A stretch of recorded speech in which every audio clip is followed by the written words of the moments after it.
Bonsoir Isabelle Bonal. Bonsoir, les Rousseau. Merci d'être avec nous dans les studios de Monaco Info. Vous allez aborder votre 11e rentrée à la tête de la direction de l'Éducation nationale, de la jeunesse et des sports. Dans quel état d'esprit êtes-vous? Je suis rodée à la tâche, si je puis dire. Je suis d'autant plus confiante que l'année dernière, nous avons eu de très bons résultats à tous les niveaux. Nous avons 100% de réussite à tous les examens. Et en plus, nous n'avons pas eu de contamination au sein de nos établissements.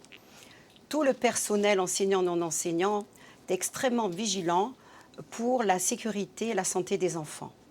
Donc je suis confiante. Nous avons beaucoup travaillé cette rentrée scolaire. Vous pouvez imaginer, c'est comme une collection de, je peux dire, 6 mois à l'avance, 6 mois de préparation pour que nos 5 715 élèves puissent rentrer lundi matin.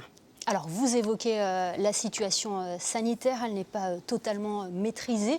Quelles seront les mesures prises pour justement protéger les élèves et également les personnels?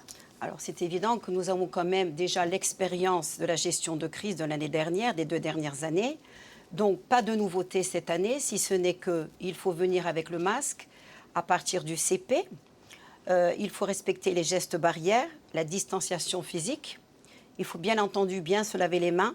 Pour ce qui est de l'éducation physique, en intérieur, ils porteront le masque dès la classe de CP. Et pour ce qui est de l'éducation physique en extérieur, bien entendu, ils pourront enlever le masque. Nous n'avons pas imposé la vaccination. C'est ce que j'allais vous poser comme question. Absolument. Pas de vaccination pour le moment. Ce n'est pas obligatoire. Pour les élèves? Pour les élèves, ni même pour les professeurs, ni les personnels. Ça, c'est un acte libre. S'ils veulent se vacciner, que ce soit pour les monégasques, pour les résidents, pour le personnel qui travaille en principauté, pour les enfants qui sont âgés de plus de 12 ans, ils peuvent se faire vacciner au centre de vaccination de la principauté. Mais ce n'est pas une obligation et il n'y a pas non plus d'obligation du pass sanitaire. Et en cas de cas Covid dans une classe, quel sera le protocole? Alors, dans un cas Covid, par exemple, pour les classes de maternelle, si nous avons un cas Covid, à ce moment-là, toute la classe est mise en éviction. Pourquoi? Les enfants de maternelle ne portent pas de masque. Les enfants ne peuvent pas avoir non plus de PCR. On ne va pas les traumatiser avec ça. Pour les classes primaires, si 3 cas de Covid sont avérés, à ce moment-là, il y a immédiatement une enquête épidémiologique qui est faite. Et c'est la DASA qui va nous dire ce qu'il faudra faire. Soit on fermera la classe, on mettra des élèves en éviction, mais ça, il appartient aux affaires sociales de nous dicter notre conduite. Est-ce qu'il y aura une distinction entre les élèves vaccinés et les non vaccinés? C'est une question que Martine Ackermann relayait hier sur notre antenne. Non, il n'y aura aucune distinction de fait entre les vaccinés et les non vaccinés, ceux qui ont le pass sanitaire ou qui ne l'ont pas. Non. Parlons des nouveautés de la rentrée 2021. Quelles sont-elles? Alors, écoutez, chaque année, il faut se renouveler. Même moi, je me dis, oh là là, qu'est-ce que je vais trouver comme nouveauté cette année? Eh bien, il y en a. Dès la classe de la maternelle, on va parler d'aménagement. Bon, bien sûr, toujours l'apprentissage de la lecture qui est très importante, qui est fondamentale pour les petits. Mais il va y avoir, un renforcement au niveau du français et des mathématiques. En revanche, ça c'est très important pour moi, le renforcement linguistique. J'ai trouvé qu'à l'instar des grands lycées français, il serait de bon ton de proposer des cours de mathématiques et de sciences physiques en langue anglaise. D'accord. Donc c'est à titre optionnel, bien entendu. Les élèves ne seront en aucun cas contraints. On commence cette année en seconde, on poursuivra en première et en terminale et ainsi de suite. En ce qui concerne les langues anciennes, je propose maintenant l'enseignement du grec dès la classe de 4e. Pour ce qui est de la langue monégasque, elle a aussi une nouveauté. En classe de 4e, la langue monégasque était enseignée d'une manière optionnelle. Cette année, c'est obligatoire. J'ai absolument souhaité que les élèves, tous les 15 jours, en demi-groupe, aient une heure de monégasque pour renforcer leur niveau. De plus, je suis très fière d'annoncer qu'on a un premier cahier d'activités en histoire de Monaco en classe de 6e. Puis, alors là, une nouveauté qui me tenait à cœur, c'est l'ouverture d'une classe Ulysse, une unité localisée pour l'inclusion scolaire. En 2 mots, ça veut dire que pour des enfants qui étaient en AIS, qui ont de grandes difficultés, des problèmes, des troubles cognitifs, mais qui ont quand même bien progressé grâce à l'aide individualisée ou collectives qu'on leur a apportées, ils peuvent se permettre de faire des études dites supérieures.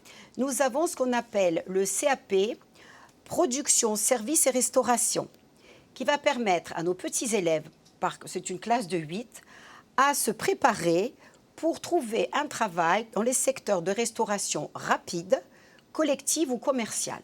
Excellence dans l'enseignement, tradition, qu'en est-il de la place du numérique? Il a été développé depuis plusieurs années dans les classes. Est-ce qu'il va évoluer? Bien entendu, nous poursuivons donc cette évolution, si je puis dire. Donc, il s'agit de projets de éducation. Donc, dans le primaire, nous allons avoir non pas des tapis volants, dont je rigole, mais des tapis de réalité augmentée. C'est-à-dire que nos élèves vont pouvoir utiliser ces tapis pour apprendre d'une manière ludique à faire de la programmation. Le collège numérique aussi sera mis en place dès la rentrée du mois de septembre pour les élèves de SECPA au lycée technique hôtelier de Monaco. Ce sont des enfants qui ont de grosses difficultés scolaires, mais qui n'ont aucun trouble cognitif. On va leur mettre à disposition un ordinateur pédagogique et sécurisé, avec un écran tactile, et ils seront formés, ainsi que leurs professeurs. Pour les plus grands, en classe de seconde, donc au lycée Albert Ier, tous les élèves de seconde vont avoir un portable. Et après les vacances de la Toussaint, les élèves de première et de terminale vont aussi avoir un ordinateur portable. Pour les enfants malades qui sont hospitalisés ou qui sont tout simplement à la maison, on va mettre à disposition pour ces enfants ce qu'on appelle un robot dit de téléprésence. Donc, si vous voulez, c'est un avatar d'élève. Il pourra lever la main, intervenir, poser des questions, parler à ses camarades. Donc, l'élève ne va pas se sentir exclu. Voilà, ce qui lui permettra de garder contact avec la classe. Absolument, parce que c'est quand même très difficile de rester à la maison, à l'hôpital. Et puis, alors, en 2022... nous allons avoir un nouveau téléservice pour la gestion des aides financières de l'État. C'est-à-dire qu'avant, quand vous vouliez, par exemple, savoir le montant de la bourse d'études auquel votre fils ou votre fille pouvait bénéficier, vous aviez ce qu'on appelle un simulateur. Maintenant, tout sera traité depuis la maison, si vous le souhaitez, évidemment, à savoir les bourses d'études pour l'enseignement supérieur ou, par exemple, les bourses de langue, les bourses de stage, les allocations cantine. Alors, pour ceux qui sont encore réfractaires à l'ordinateur, qu'ils se rassurent, il y aura aussi la version papier. Nous sommes toujours à la disposition des parents et des étudiants. Énormément de nouveautés, Isabelle Bonnel. Je voudrais revenir sur un phénomène qui se développe avec les réseaux sociaux, avec Internet, avec les téléphones portables également.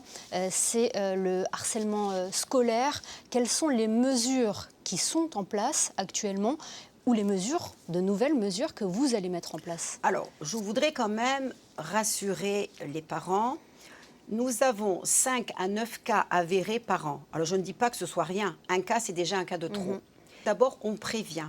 Nous avons l'association Action Innocence qui permet d'organiser des séances de prévention de la classe de CE2 à la classe de 3e. Donc là, les élèves ont vraiment la parole facile et n'hésitent pas à s'entretenir avec de véritables psychologues. Pour les plus grands, de classe de 5e aux classes de seconde, des interventions de rappel à la loi par le parquet général et la sûreté publique. Bien entendu, il y a la journée non-harcèlement qui se passe toujours le premier jeudi après les vacances de la Toussaint. On propose aux adultes des sessions pour qu'ils soient plus subtils et qu'ils puissent détecter plus facilement des enfants en souffrance qui n'osent pas trop se confier au départ, pour les aider, si vous voulez, à aborder plus facilement les enfants. Et libérer la parole, du coup. Et libérer la parole. Mais ça, je peux vous assurer que chez nous, les enfants ont droit à la parole. J'ai un référent, d'ailleurs, à l'Éducation nationale, qui est M. Nicolas Rodier, qui s'occupe non seulement des cas de harcèlement, mais tout ce qui touche à la vie scolaire. Alors, une bonne nouvelle, c'est que je tiens à signaler qu'un projet de loi relatif à la lutte contre le harcèlement et la violence à l'école est à l'étude au Conseil national. Un mot sur l'actualité de cette année, l'actualité en principauté. 2 événements vont rythmer cette année, l'exposition universelle de Dubaï et puis la célébration du centenaire de la disparition du prince Albert Ier. Est-ce que votre direction va également s'associer à ces 2 événements ? Alors, vous pouvez bien imaginer qu'on n'allait pas passer à côté de 2 événements aussi importants. Donc, pour l'exposition universelle de Dubaï, nos élèves ont visité d'une manière virtuelle, comme s'ils étaient à Dubaï, le fameux kaléidoscope de Monaco. Et puis, 20 collégiens vont aller à Dubaï. Bien entendu, fondamental, rendre hommage au centenaire de la disparition du prince Albert Ier. Donc là aussi, les élèves du primaire et du secondaire, sans exception, seront acteurs de ce temps d'hommage. C'est très important pour nos élèves qui participent à l'actualité aussi. Et merci à vous et puis belle rentrée. Merci beaucoup, Émilie Rousseau.